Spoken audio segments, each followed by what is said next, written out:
shows a balance of 12,500. Cash book का balance है 12,500। Debit balance है तो प्लस साइड में आ जाएगा 12,500 बैलेंस एज पर कैश बुक।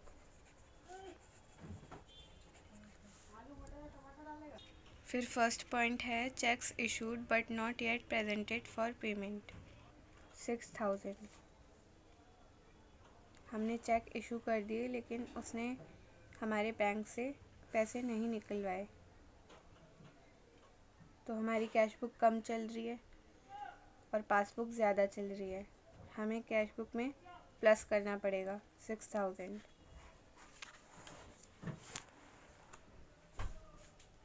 6,000 प्लस साइड में आएगा cheques issued but not yet presented. Cheques deposited in the bank but not collected, मतलब हमने चेक जमा करा दिया बैंक में और कैश बुक में प्लस कर दिए, ये अज्यूम करके कि पासबुक भी हमारी बढ़ गई है 9,000 से, क्योंकि हमने 9,000 का चेक डिपॉजिट कराया है, लेकिन अभी वो चेक क्लियर नहीं हुआ, तो पासबुक हमारी 9,000 से कम चल रही है और कैश बुक 9,000 से ज़्यादा चल रही है। तो हमें 9,000 माइनस कॉलम में लिखने होंगे दोनों को इक्वल करने के लिए। माइनस कॉलम में 9,000 आ जाएगा,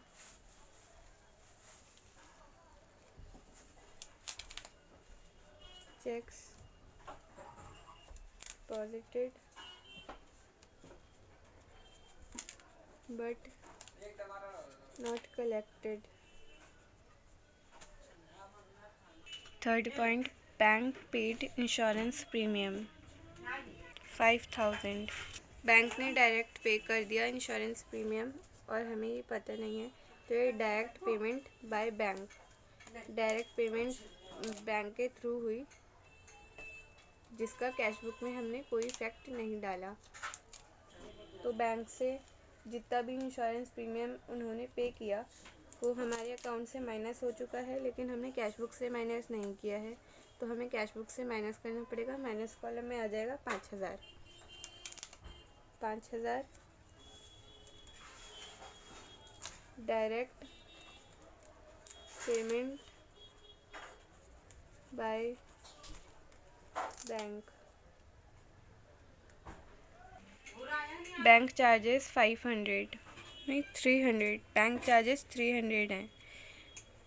हमारे अकाउंट से 300 माइनस हो चुके एज बैंक चार्जेस, जिसका इफ़ेक्ट कैश बुक में हमने नहीं लिया है, तो हमें 300 माइनस करने होंगे कैश बुक से। माइनस कॉलम में 300 आ जाएगा, बैंक डेबिटेड चार्जेस।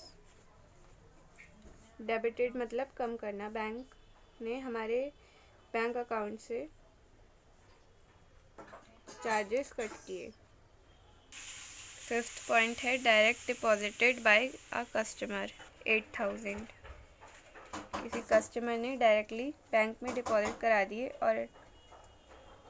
और हमने कैश बुक में कोई चेंज नहीं किया, उसका कोई इफ़ेक्ट नहीं है कैश बुक में। तो जितना अमाउंट उसने हमारे कस्टमर ने अकाउंट में जमा कराया है वो हमें कैश बुक में भी प्लस करना पड़ेगा। तो प्लस आइटम्स में आ जाएगा 8,000। प्लस आइटम्स में 8,000 आएगा। Direct payments into bank. Sixth point interest on investment collected by bank. इसका मतलब है हमने कहीं इन्वेस्टमेंट की, उस इन्वेस्टमेंट पे हमें जो इंटरेस्ट मिला वो बैंक ने कलेक्ट कर लिया और हमें पता नहीं था कि उस पर कोई इंटरेस्ट भी मिला है, तो हमने कैश बुक में उसका कोई चेंज नहीं किया, उसका कोई इफ़ेक्ट कैश बुक में नहीं पड़ा। तो जितना भी इंटरेस्ट मिला है वो प्लस हुआ होगा हमारे बैंक अकाउंट में, तो हमें कैश बुक में भी प्लस करना होगा 2000। इसमें 2000 दिया है तो हमें 2000 प्लस आइटम्स में लिखना होगा।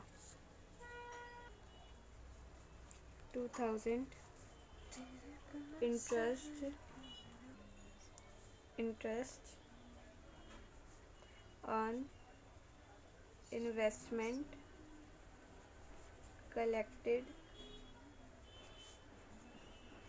by bank।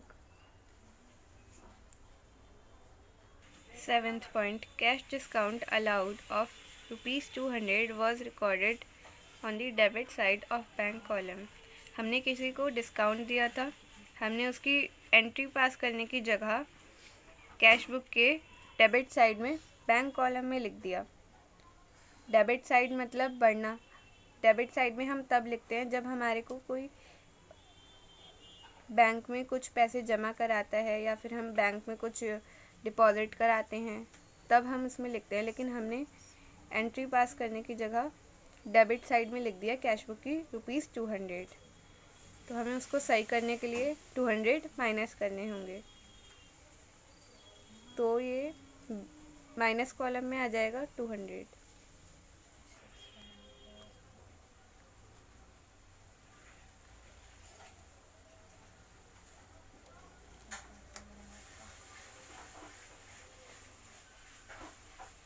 Cash discount recorded on cash book by mistakes। Plus side का टोटल आ रहा है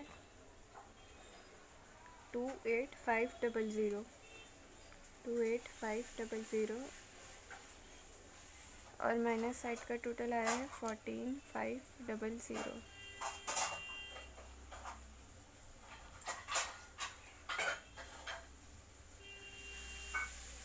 इसमें से इसको माइनस करेंगे तो आ रहा है 14000 इस साइड।